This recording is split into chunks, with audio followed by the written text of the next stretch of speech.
It all started with a small SaaS company in Finland. Today, it's used in over 80 countries around the world. The journey, anything but easy. Lessons learned, key insights, hard-earned experiences. This is the founder's point of view. Welcome to Founder's Point of View. Today's topic is all you need to know about AI visibility. So pretty hot and relevant. Trending topic, exactly. We have been topic.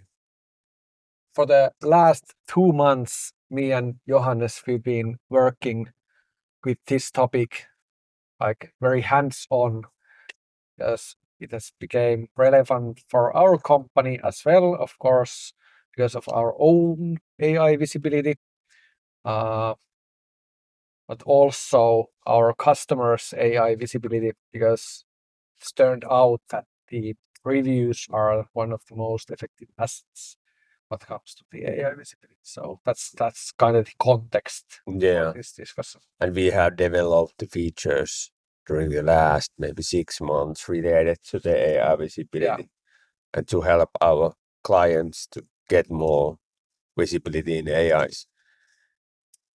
And that's why we have worked very closely with this topic. And we thought that we will share everything we know just now about the AI visibility too, and we will underline the most important things and the findings we have seen to work well, or what we see, what are very relevant to take into account. So, okay. But I think that not just today, all the decision makers, especially the marketing people and people working with customer acquisition and the reputation of the companies, they understand the value of the visibility in AI searches, and they understand that it is increasing every day, because the 60% of Google searches end without a click-through.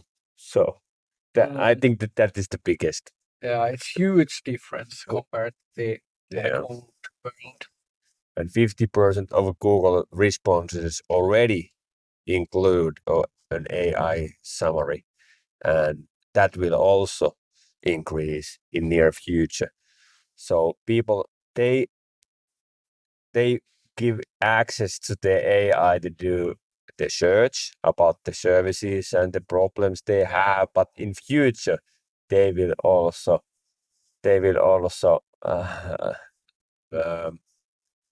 give also the decision for them. So yeah, that's true. And like 6 months ago or something,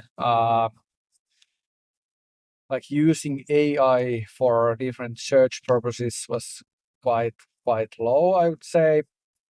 Some of us used ChatGPT, but most of us just used Google as usually, and it was like traditional SEO game back then. But then a couple of months ago, Google implemented like Gemini features for the Chrome browser. So basically, because Chrome is like the most used browser in the world, also in Finland, people will currently do AI searches without even knowing it. yeah, Basically, they don't realize that they are doing something differently. They actually are. They are. And same time they also every day more of them they start to use some other ChatGPT application or Perplexity or something in the phone when they are doing the searches. Yeah, exactly. And like you mentioned before, it's gonna be just search, not AI search and traditional search. Currently, it's like AI search and traditional search, but they will combine shortly. For sure. And the common trend has also been that the visitors or the businesses' websites are decreasing every month because the potential clients, they don't need to click and check many websites to do the decision. They allow ChatGPT and other tools to do the search for them, and that is going to be a big trend also in future, and that's why all the businesses, they should take this very seriously, because the role of the website and the content produced by the companies it has changed already, and it's going to be different in future. So that topic is just now very relevant for the all of the companies who try to acquire clients online, and who thinks that the reputation online is important for them in future. Yeah. And during the couple of months, we have met tens and even the hundreds of decision makers from different kind of SMEs, and we have talked about the AI visibility and also the challenges related to the AI visibility, and it seems that most of the biggest problem now for the company is that they don't know how to measure the AI visibility. They don't know that what is the current situation with the AI visibility now for them, and that's why they don't know what to do next and what is the next step to take, because if you don't know where you are, you cannot take the next step. Yeah, it's overall it's really interesting situation, because all of those companies have mentioned that they really know that they should do something. Yeah. They have heard about the AI things and AI visibility and so on, and they have recognized that they should do something now. But like you said, they don't know how to measure it, they don't know what is the starting level and so on, so they don't know how to start. Also, I wouldn't say like most of them, but like many of them have also recognized that like the traditional like traffic from Google and so on has already decreased. So they are like losing potential customers all the time because they don't have like AI visibility.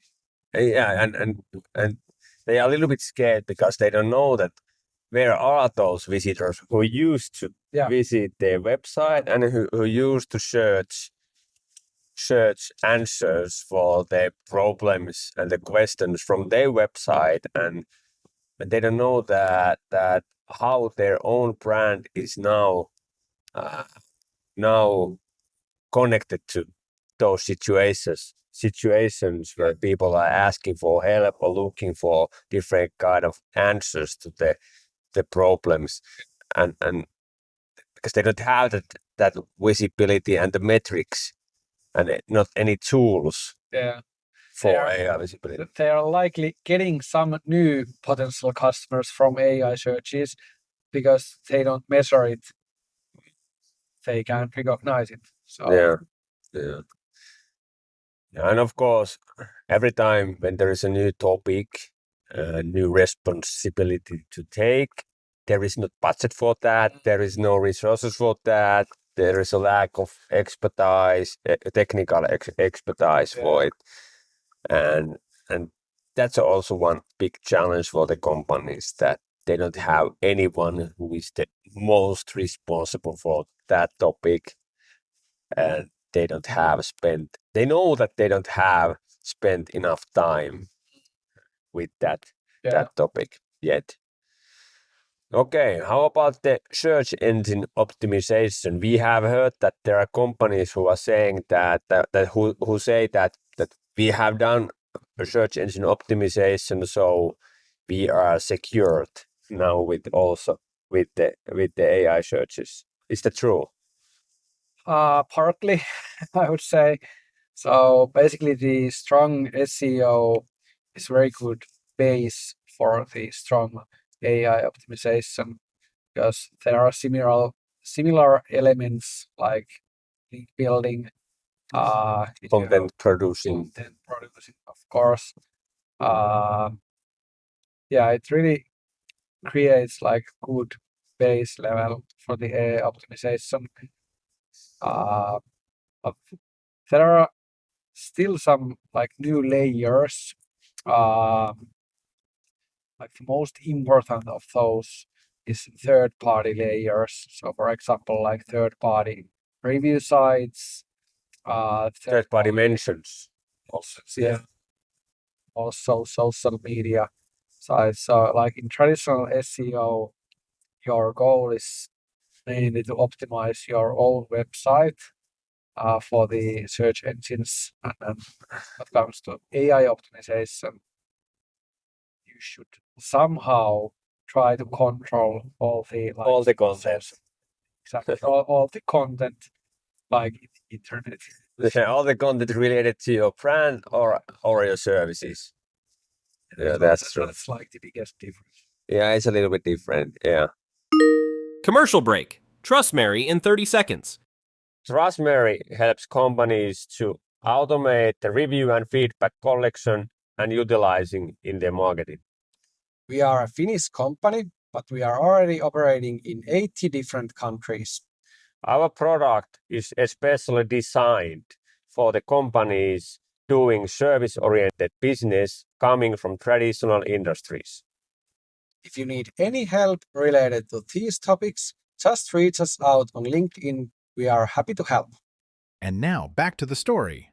In SEO, the core logic is to rank at the top of the search engine results page. So that is the main goal for in SEO. But in GEO, the main goal is to become part of and a source for AI generated answer.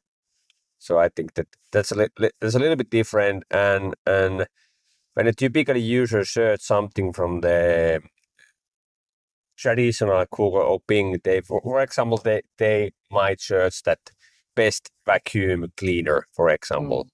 But when you do a search in AI, you will search like which vacuum cleaner is best for a household with dogs and allergy sufferers. So it's a little bit different. And when you are searching for like this, you allow the AI click the links and check the sources and use many. It will split that to the many different kind of prompts and based on the answers to the prompts they will generate the comprehensive answer to your question. And once again, if you are looking for a vacuum cleaner for families with Dogs. a dog, for example, then if you have had good content for what is the best vacuum cleaner, what is the best vacuum cleaner for dog families, what is the best vacuum cleaner for families, and so on, you will win in the AI as well. You will be mentioned. Yeah. So also from that point of view, the strong SEO is really good for the AI optimization. Yeah, but the metrics is a little bit different. With the organic searches, you can check the clicks, you can check the rankings, you can check the impressions, you can check the visitors coming from the organic traffic from the search engines. But with the GEO, you need to measure the how many times you are mentioned and the sentiment analysis. So what is the tone when your brand is mentioned, and what is the share of voice in AI answers, that how much of the industry conversation and the visibility belongs to us. So there are new metrics to follow when you are doing a GEO. Exactly. And like the actual buying process has already changed. That like your goal as a company should be like you have to be seen. Yeah. You have to be mentioned in AI searches. Because if you are out, you are out of the whole game, basically. Yeah, the current companies that excel in AI search are those that have previously invested in search engine visibility through content, but in future, however, the self-produced content will no longer suffice in the competition for visibility. So it will change, and that's why you need to have a little bit different angle when you are doing a generative search optimization. Exactly. Okay, what are the differences between different kind of contents and how the search engines value and evaluate those sources for the answers? What is the easiest level of the content what you need to take into account? Yeah, I would say the easiest one and kind of the no-brainer you have to be good at is your own content. The content produced your own company, right? Yeah. So basically your own websites, all the blog posts and content. FAQs, product and service descriptions. Yeah, all that stuff. And even though you have been good at the traditional SEO and it gives you a good base level, there are lots of things you have to take into account and you have to update with the AI optimization period, basically. So there are lots of things you can do for your own website as well. Yeah, so the content produced by your own company is the easiest one, and it's the most maybe typical one. Yeah. And it's the something you should start now if you don't have done it before by SEO processes you have had. But it is not the most important one. It's the easiest one, but it's only the third important when you compare that to the other content. And the second one is By the way, also one thing to highlight related to the like own websites and so on. It's never too late to start, right? Yeah. Because you had great example of the company who didn't win the SEO results, like some traditional company. They had some kind of super specific service, and all their competitors were bigger than them, and also with the better domain ranking, better history, and longer history, and so on. So it's basically for them impossible to win those. Yeah, to beat them in a traditional search engines, yes. But when the AI time started, they immediately won those because it was super niche, like niche product. And they had created great content related to that service and so on. So it's never too late to start. You're right.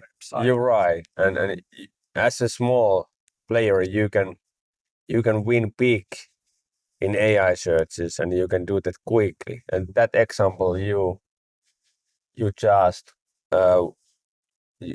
told is that they had the main services what they offered. The biggest competitors, they also offer those services, but not as a main services, but some kind of side services. And they were not specialized in those services, but still it was impossible to beat them in Google and Bing and traditional search engines because of the history and the links and everything related to those companies. But now it is changing. the competition is also changing because of the AI searches, and you can win very big if you just move fast now. Yeah, exactly. And what is also a big difference compared to this AI time and traditional SEO time is the speed of like how fast, exactly, how fast those sites will be indexed, the Google and AI searches. So basically, if you update something today or if you add some new content today, it can be there today. Yeah, exactly. In the same day. Yeah. Okay. And the second, the first one and the easiest one, but not the most important one, is the content produced by the company itself. And the second one is a third-party generated content, so the magazine, media articles, interviews, content produced by your partners, studies, comparison sites, review sites. Yeah. Everything which is produced outside of your own website. And you don't need to have those links anymore. In search engine optimization, you needed to collect those links, but now it's enough to have a mention. The AI searches, they will understand the mention and they will connect you and that contact your company because of the mention. So you don't need to actual follow link. Yeah. Technical follow link like you used to need when you did only search engine optimization. So that is the second one. And the first one and the most important one for the search engine, the search engines of AIs is the user generated content. And every time when they are trying to find information related to a company, they will check first that are there reviews, customer feedback, discussion forums, social media posts, recent comments related to a company. They will check that layer first because this is the most important content for them when they are generating the answer for the question. Yeah. And it's like super interesting because during the like traditional search and SEO era, people just checked those websites and they didn't check those forums and that stuff. And you couldn't even find like social media posts from people. So now it's like super important, and for the AI engines, it's like 100x better content than your self-produced content. And you can see this from the AI summary.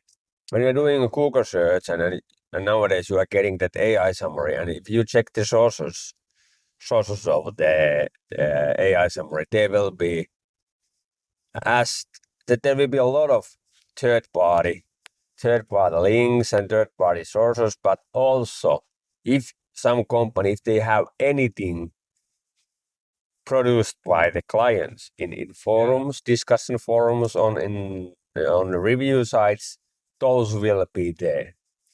Those will be there every time.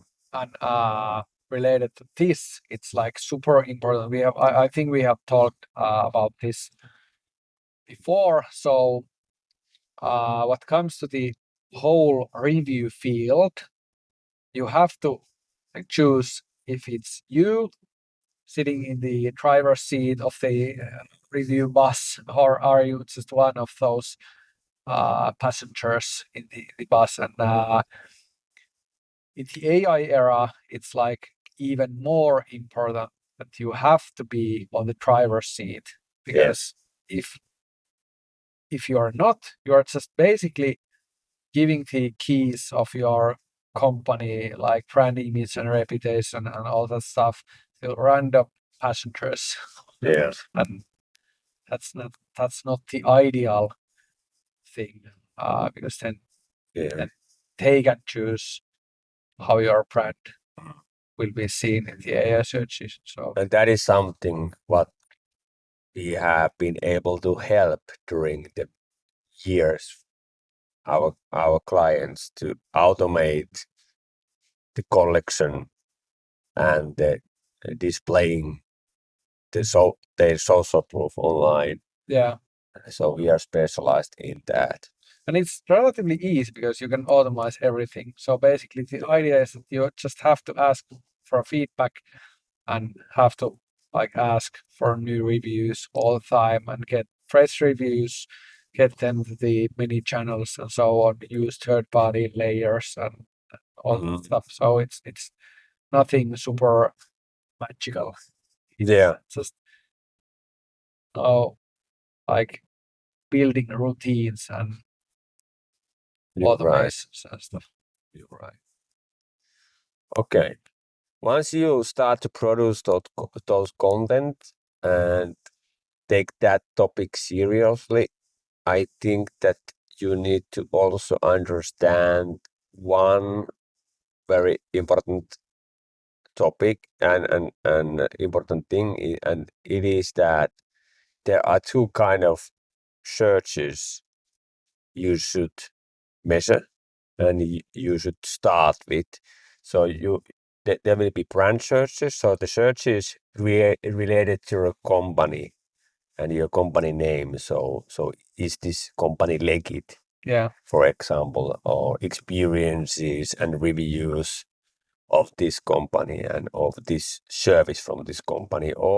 And then there is also the comparison searches. So someone is looking that please recommend me some good roofing company in central Finland. And that is the example of a comparison search. So there are two kind of searches: what you need to understand and what you need to cover when you start to do the content. Yeah. So that is very important, and when we start to take this topic in seriously with our client, we will start from the what is the name of that the first Like baseline baseline assessment or baseline measurement. Yeah. And when we start to do the baseline assessment, how we do that?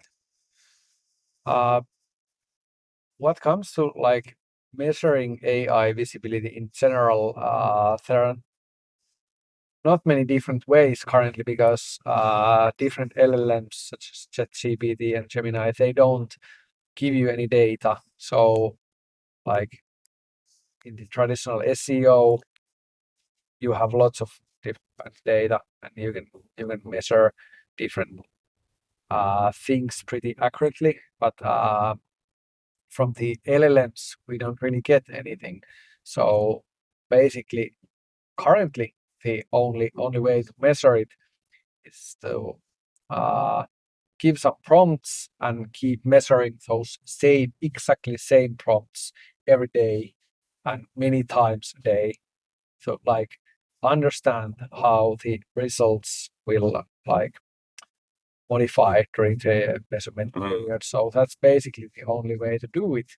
ChatGPT is implementing currently some ads, so that will be the first step to get some data or at least get some like understanding how the different users are prompting and what are they looking for from the ChatGPT and so on.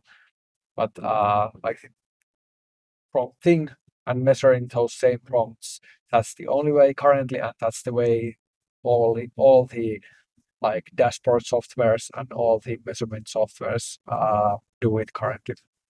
Yeah, our process that we take like let's say like 30 different prompts, mostly comparison searches, some for the brand, of course, because we want to understand how the AI sees the brand, and then comparison searches for different services, different operating areas, and so on. And then those 30 prompts, for example, we keep measure them every day, many times a day. And then we will, after I would say like 4 or 6 weeks, we can see the progress. For example, in our case, what we do in addition to like measuring, we will implement like the third-party review site for the customer. So then we keep measuring and tracking how this affect for the results. So that's the case for our customers. And also, in addition to those prompts, we can track all like bot traffic. So we can see the ChatGPT, Gemini, Perplexity, and so on, different bots coming, and some of them are indexing the content, and some of them they are like ChatGPT user bot, which like actually user found the content and went to website. So that kind of stuff. And as you can understand, that's like basically impossible to do manually because, for example, we are measuring 3 different LLMs. So it's almost like 100 prompts for each customers every day or many times a day. So you can't do it manually. Yeah, So you're right. that's why people use different kind of measurement applications, or in our case, for example, we have built agents, AI agents for measuring those. We try to provide by doing that prompt-based measurement. We try to provide the concrete visibility metrics, how everything is now. Yeah. And then we also do the bot tracking to complement the overall picture. To see that how well and how often that content and that profile page is indexed. Yeah. We will check that also. And when we are producing that report about the baseline assessment, we will give answers that what portion of searches mentions the company. And then we will also check that what kind of sources and links those searchers use when they are producing the answers, and what is the competitor analysis.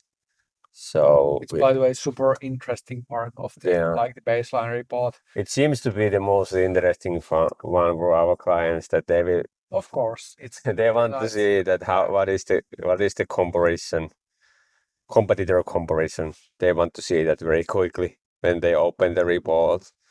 And it's better for closing the deal if they are last on the list or first on the list. It doesn't matter. I think that if you are first one, you need to you want to keep that state. Yeah, that's true. And we will check the ChatGPT, Gemini, and the Perplexity, and the different from each other. That how ChatGPT, Gemini, and Perplexity differ from each other. We will check that, and then we will do that again and again after a month, and we will see that how the visibility changes over weeks and months, and we will report that also. So and that is also I think the first step for everyone to do that, some kind of baseline assessment of measurement. Yeah. That is something you need to do as a first step when you start to do activities related to the GEO things. Yeah. And we will help that if needed. Yeah, definitely. If you want to help with that, we can help you. Yeah. So the first step for every company should be they should go ChatGPT, Gemini, and Perplexity and so on, and ask something related to their own company, just to understand like something, and it'd be very likely high level first measurements. But yeah, like measuring those same prompts, and like for example 30 different prompts every day, many times a day, and so on. That definitely requires some AI agents, something. Yeah. It's not manual task for any. Okay. Is there anything to add? Not really at this point. Of course, this AI train goes really fast, so it's more than possible that 6 months everything has changed. Yeah. Maybe we do a new episode after 6 months Yeah, and delete everything we have said today. exactly. But yeah, that's all for today. Thank you for listening.